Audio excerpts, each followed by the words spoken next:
जी बेटे, हमारा question number 6 है। If 2x plus iota y और 1 माइनस अयोटा, ये दोनों कम्प्लेक्स नंबर आपस में मल्टीप्लाई हो रहे हैं, इक्वल टू 4 प्लस 2 अयोटा है। तो इसमें कहा जा रहा है कि आप x और y की वैल्यूज फाइंड करें। सिंपल, हमने क्या करना है, ये 2x प्लस वाई अयोटा और 1 माइनस अयोटा, इन दोनों को मल्टीप्लाई करवाना है। ये 4 प्लस 2 अयोटा साथ वैसे का वैसे लिखते रहना है।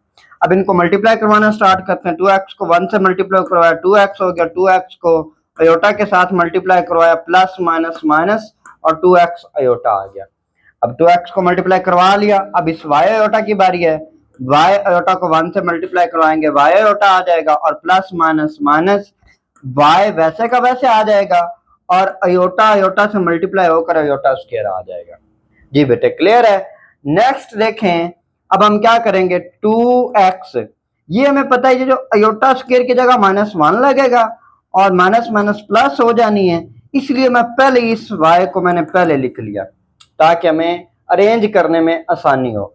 नंबर 2 पर मैंने क्या किया बेटा, ये जो -2xy अयोटा है ना, ये माइनस की वजह से मैंने इस 2x को बाद में लिख दिया और ये जो y है ये प्लस है, इसको मैंने पहले लिख दिया, ये जो y अयोटा है, ठीक है, ताकि हम इनको अरेंज कर सकें। ये हो गया 2x माइनस वाई और ये इंटू -1 आ गया, प्लस y अयोटा और -2x अयोटा, ठीक है बेटे, is equal to 4 plus 2 iota. यहां तक क्लियर है। अब हमने क्या करना है भला, ये माइनस माइनस प्लस हो गई, 2x प्लस वाई और प्लस क्या आ गया जी, y माइनस 2x।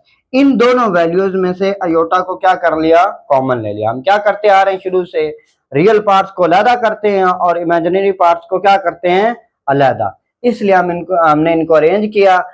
अब ये रियल पार्ट है सारा और ये इमेजिनरी पार्ट है। राइट हैंड साइड पर ये 4 रियल है और 2 क्या है, ये इमेजिनरी है। तो रियल पार्ट रियल के इक्वल आ गया और जो इमेजिनरी है वो इमेजिनरी के इक्वल आ गया। तो अब 2x plus y is equal to 4, इसको हम इक्वेशन 1 का नाम देंगे और ये जो y माइनस 2x है इसको इज इक्वल टू 2, इसको हम इक्वेशन नंबर 2 का नाम देंगे। अब नेक्स्ट हम क्या करेंगे कि ये जो इक्वेशन 1 है, फ्रॉम 1, इक्वेशन 1 से हम क्या करेंगे, y की वैल्यू निकालेंगे। अब यानी कि y को सब्जेक्ट बनाएंगे। y इक्वल की एक तरफ रहेगा, ये 2x दूसरी तरफ जाकर प्लस क्या तो माइनस का हो जाएगा। अब ये जो हमने y की वैल्यू निकाली है बेटा, इस वैल्यू को हम इक्वेशन 2 में पुट करेंगे। अब इसको 2, ये देखें ये y है, y ने लिखना, y की जगह 4 माइनस 2x लिखा और ये माइनस वैसे का वैसे आ गया और ये 2x आ गया। अब ब्रैकेट हटा देनी है। अब 4 माइनस 2x और minus 2x is equal to 2 आ गया। अब ये माइनस 2x और माइनस 2x ये माइनस 4x हो गया और 4 minus 4x is equal to 2 क्या आ गया। अब ये 4x को हम दूसरी तरफ ले जाएंगे और 2 को इधर ले आएंगे। अब 4x माइनस क्या दूसरी साइड पर जाकर प्लस का हो जाएगा और ये जो 2 है इस साइड पर प्लस का है और ये लेफ्ट हैंड साइड पर आकर क्या हो जाएगा, माइनस का हो जाएगा बेटे। तो ये 4 माइनस 2 हो गया और ये जो 4x माइनस का था इधर आकर प्लस हो गया, 4 में से 2 गया, बाकी क्या बचे, 2 बच गया। अब ये जो 4 है ये इधर मल्टीप्लाई हो रहा है x के साथ, तो ये right hand side left hand side पर आकर क्या हो जाएगा, डिवाइड हो जाएगा। अब ये 2/4 है, मैंने इसको कट नहीं के ऊपर लाइन नहीं लगाई ताकि फिर समझ नहीं आती क्या लिखा हुआ है। तो ये कट हो रहा है, 2 1 2 और 2 2 4, ऊपर 1 आ गया, नीचे 2 आ गया। x की वैल्यू क्या आ गई बेटा, 1/2। एक बात याद रखें, जो पूरी वैल्यूज है ना, 1 और x को हम इस तरफ लिख सकते हैं और ये जो 1/2 है इसको ये जगह बदल देने से इनका कोई फर्क नहीं पड़ता। लेकिन जब कोई सिंगल नंबर जो है ना, जिस तरह x प्लस 2 है, तो सिर्फ जो प्लस 2 है वो दूसरी साइड पे जाएगा तो प्लस 2 माइनस में चेंज हो जाएगा। अब नेक्स्ट हम क्या करेंगे, अब हमने x की वैल्यू तो निकाल ली, 1/2 हो गया। अब हमने y की वैल्यू भी निकालनी। अब y की वैल्यू के लिए क्या करेंगे बेटा, ये जो x की वैल्यू निकली है इसको y is equal to 4 minus 2x, इस x की जगह 1/2 लिखेंगे हम। इस x की जगह क्या लिखेंगे बेटे, 1/2। हमने क्या किया, y इज इक्वल टू 4 वैसे का वैसे माइनस 2 और x की जगह 1/2 लिख दिया। ये 2 इस 2 से कट गया y is equal to 4 minus 2 से कट गया, ये वाला 1 वैसे का वैसे आ गया, 4 में से 1 के बाकी कितने बच गया 3, x हमारे पास 1/2 आ गया और जो y है वो हमारे पास 3 आ गया। तो ले बच्चे हमारा क्वेश्चन नंबर 6 भी कंप्लीट हो गया।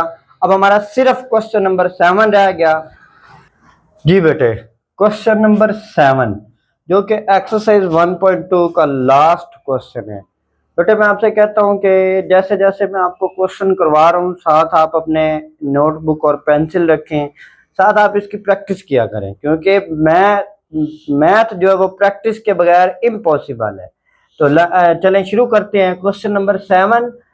अब इसमें क्या कहा जा रहा है, find values of A and B, A और बी की वैल्यूज फाइंड करें। अगर हमें यह दिया गया ए प्लस बी एयोटा और 1 plus 3 iota is equal to 8 plus minus 8 plus 11 iota. जी अब हम इसको सॉल्व करते हैं। A plus B iota 1 plus 3 iota is equal to minus 8 plus 11 iota. बिल्कुल स्टेप्स वही है क्वेश्चन नंबर 6 वाले, बिल्कुल उन्हीं स्टेप्स पर। पहले हम इन दोनों को मल्टीप्लाई करेंगे, मल्टीप्लाई किया ये आ गया, ठीक हो गया बेटे। अब ये अयोटा स्क्वायर की जगह -1 पुट करके इसको साइड पे कर लिया, ये जो इमेजिनरी पार्ट्स है इनको क्या कर लिया, अलग कर लिया। अब नेक्स्ट हमने क्या करना है बेटे, ये जो a-3 भी है और ये इन दोनों में से अयोटा को कॉमन ले लिया, यानी कि रियल पार्ट बना लिए और इमेजिनरी पार्ट बना लिए। अब ये जो रियल पार्ट है इक्वालिटी ऑफ कम्प्लेक्स नंबर, यानी कि दो नंबरों के दरमियान जो बराबरी की खसूसियत है उसको इस्तेमाल करते हुए हम रियल पार्ट को रियल के इक्वल रखेंगे और जो इमेजिनरी पार्ट है उसको इमेजिनरी के इक्वल रखेंगे। ठीक हो गया बेटे, यहाँ तक आपके पास ये जो हमारी ये इक्वेशन नंबर जो है ये हमारी इक्वेशन नंबर 1 हो गई और ये जो है ये हमारी इक्वेशन नंबर 2 होगी। ये इक्वेशन नंबर 1 और ये इक्वेशन नंबर 2। अब फ्रॉम इक्वेशन 1 से हम क्या करेंगे, ए की वैल्यू निकालेंगे। किसकी वैल्यू निकालेंगे, ए की। ये जो 3b है इसको राइट हैंड साइड पे भेज देंगे, ये इधर माइनस का उधर जाकर प्लस का हो जाएगा। जी बेटे मैंने क्या किया, a इज इक्वल टू -8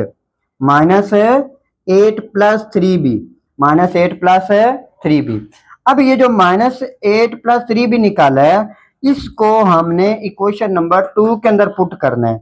हमने क्या कर दिया, put a is equal to -8 plus 3b, इसको इक्वेशन नंबर 2 के अंदर पुट कर दिया।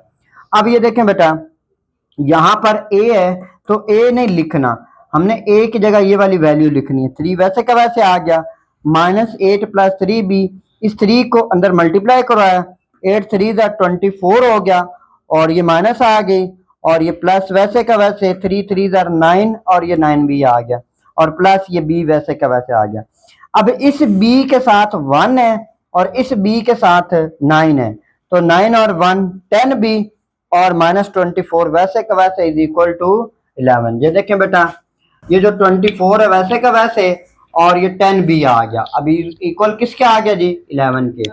अब हम क्या करेंगे कि ये जो 10b है ये इसी साइड पे रह जाएगा, -24 को दूसरी साइड पे भेजेंगे तो ये +24 हो जाएगा। अब ये 10b is equal to 11 plus 24 हो गया, ये 11 और 24 हमारे पास कितने हो गया 35, 10b इज इक्वल टू 35। अब जैसा कि बच्चों आप जानते हैं कि ये 10 मल्टीप्लाई हो रहा है, हमने b की वैल्यू निकालनी है, 10 को राइट साइड पे भेजेंगे तो उधर जाकर डिवाइड हो जाएगा। अब ये डिवाइड 35 ओवर कितना हो गया 10।